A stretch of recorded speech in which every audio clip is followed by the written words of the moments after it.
Monin. And the first known data on the landscape of Eastern Siberia appears in the early 17th century in connection with the Russian imperial colonization of the territory. The need arose in connection with the construction of the first trade roads to create maps for orientation in the area. At this time, the first colonialists built fortified points along the Angara River to pursue an expensive policy towards the indigenous population. In their letters, they wrote that the climate of Eastern Siberia is harsh. The Angara River is a rocky river with steep rapids on which ships often crash. And the local population, Turgus and Buryats, lead a fishing gathering lifestyle in the dense taiga. At the end of the 17th century, the first Russian villages appears on the banks of the Angara, and the autochthonous population gradually assimilated. So in the 20th century, the village landscape that had existed for several centuries was disturbed. This was facilitated by the recent water level after the construction of the Bratsk hydroelectric power station. Dozens of villages in the middle Angara region were submerged. So the reservoir formed in their place annually washes away new archaeological material and destroys coastal archaeological sites. It is the area near the city of Bratsk that I want to concentrate on today. An excellent example for studying landscape changes is the village of Burnino, since it was not completely submerged, as it was located on a high terrace. Using this example, we can trace the formation of the rural landscape of Eastern Siberia, taking into account local characteristics. The first stage of formation was the colonization of this space in the 8th century. The next stage was the introduction of collective farms due to communist ideology. The third stage was the destruction of the landscape as an element of the dominance of state power over nature. So the main aim of this work is to answer the question whether and how remote sensing data can help identify the process of change in the rural landscape. To analyze the rural landscape, I used a historical map of Russian Empire, showing us image of the cultural landscape through the lens of 8th century man. The next source of data was historical satellite images of Corona and Hexagon, which allowed us to evaluate the rural landscape of the late phase before the Submerged. Separate important source should be Soviet topographic maps. They're interesting from different perspectives, but when studying them, it is worth remembering cartographic distortions and censorship. So the biggest challenge in my project was processing the Corona satellite images. Georeferencing the satellite images was quite problematic on this area. The Siberian taiga region in the 60s itself did not abound in roads and settlements to which it could be linked in modern times. Therefore, I had to use the mouths of small rivers and the sharp edges of small islands as contrapoints. The resulting low cartographic mismatches was satisfactory for my purposes. Also, another problem is the relatively low resolution of Corona images for the analysis of small objects on the village. When analyzing historical satellite imagery, we have the opportunity to see and interpret roads, individual yards and houses. I will describe these objects later, but now I ask you to pay attention to the structure of the village as a whole. The village of Burnino, consisting of two parallel streets, was abandoned in the 70s. Based on historical and modern satellite images, I attempt to interpret the spatial organization of this village. So at the end of its existence, Burnina could have about 48 households. According to ethnographic data, private fields separated by borders most likely belonged to different owners. That is, a family consisting of several people could cultivate one field. The reason why the number of households exceeds the number of private fields is due to the fact that the main increase of their number dating back to Soviet times when private forms of property disappear here.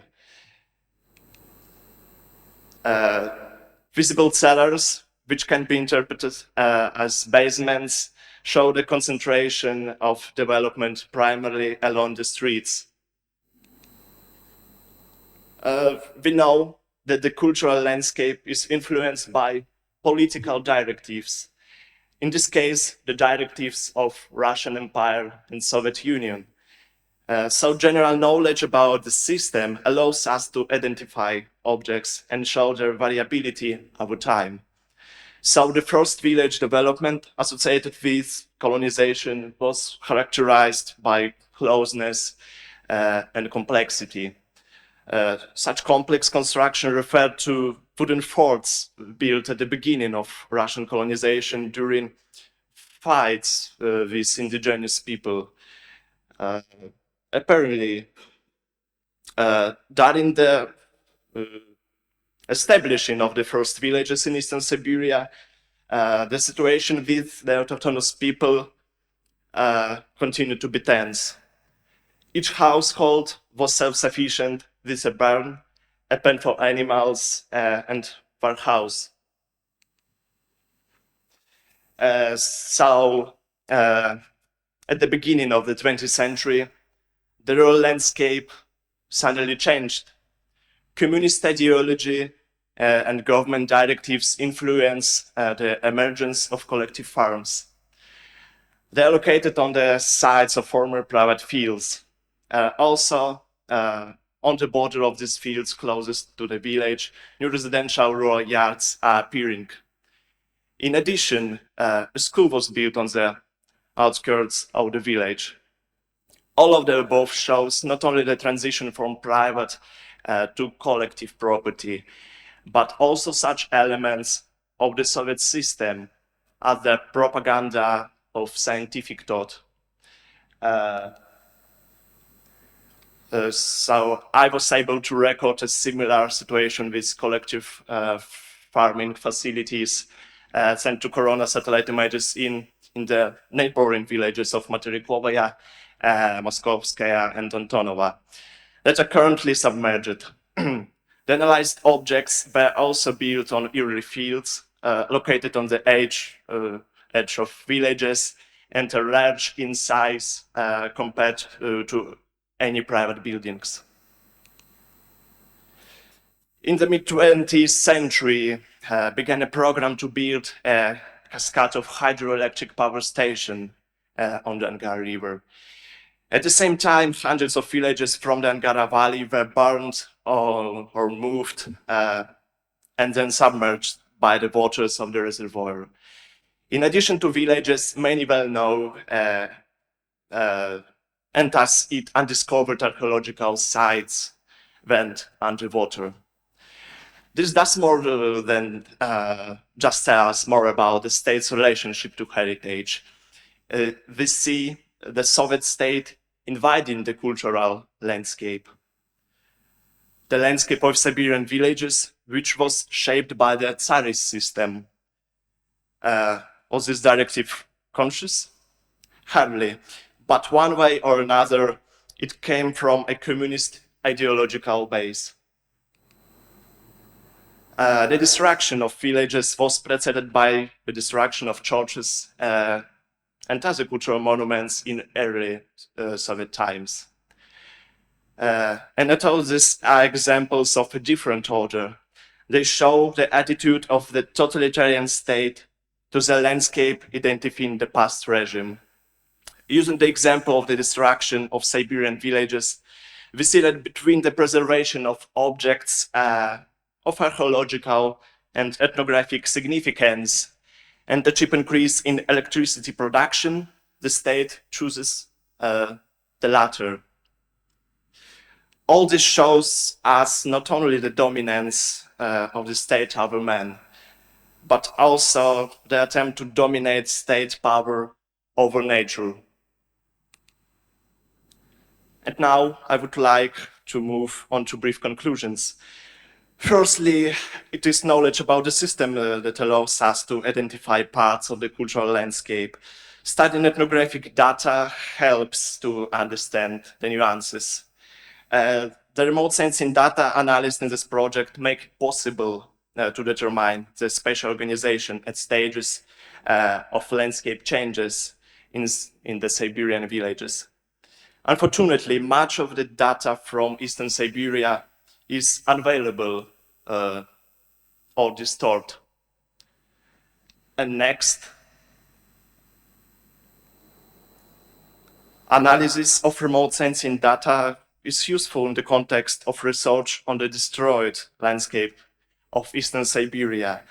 Historical satellite imagery is of great importance there, providing the most detailed source of information. In this context, future researchers of this territory face an important task. They will have to be open to new technologies and new approaches. And lastly, this work was carried out and funded under the Best Student Grant at the Adam Mickiewicz University. And Professor Rączkowski, thank you very much for support. Thank you.